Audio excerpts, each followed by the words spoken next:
السلام عليكم، عاملين ايه؟ يا رب تكونوا بخير وكويسين. يلا بقى النهارده جمعه كده مباركه عليكم وجمعه سعيده عليكم، كل سنه وانتم طيبين. احنا هنعمل النهارده ايه؟ محشي كرنب بلاني فرزاه.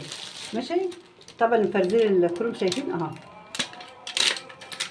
انا كنت مفرزاه في الطبق ده كده اهو. شوفوا مرصوصه زي الفل اهو. هنحطه فين؟ ميه بتغلي، يا دوبك احطه في الميه بتغلي واروح مطلعاه اهو. كل واحده بوحدتها ازاي. طيب معايا ميه اهي تغلى اهي، هحط فيها الكرنب وهطفي عليها واسيبه فيها، والاخر اطلعه واحطه في مصفى واطلعه بس كده. شايفين؟ هنعمل بقى ايه دقيقة كرنب كده عشان من زمان مش عملنا محشي معاكم. هي الحشي هيبقى زي الفل. شايفين الورقة عاملة ازاي؟ يا دوبك مش سبت المية تغلي ولا حاجة، المية بتغلي زي الفل اهو. معايا بصل مفرماه في الكبة يا حبايبي اهو، فرمته وقلت هناخد حتة منه عشان نحشي الفرخة دي. خلاص بدل ما اعمل بالمبشره. شايفين الكبه عامله لي هول ازاي؟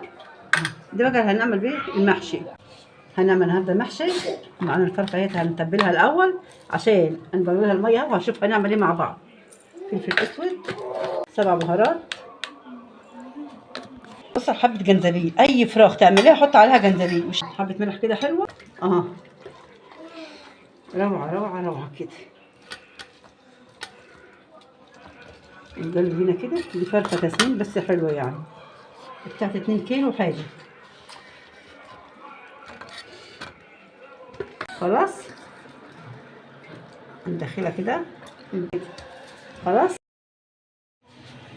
معايا بصلايه، ورق اللورا، ورق اللورا والحبهان اهو عليها.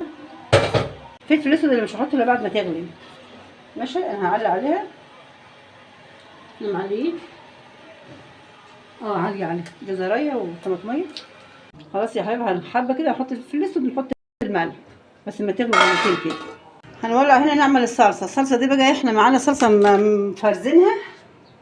ماشي. هنحط البصل بس يتحمر، نحط زيت اهو. السمنة يا حبايبي بلدي اهي، خلي المحشي جميل.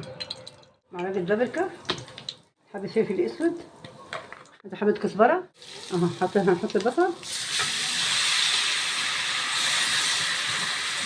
شايفين البهارات ريحتها طلعت،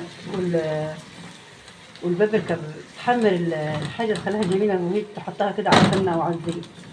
على بقى النار. معانا مكعب ماجي.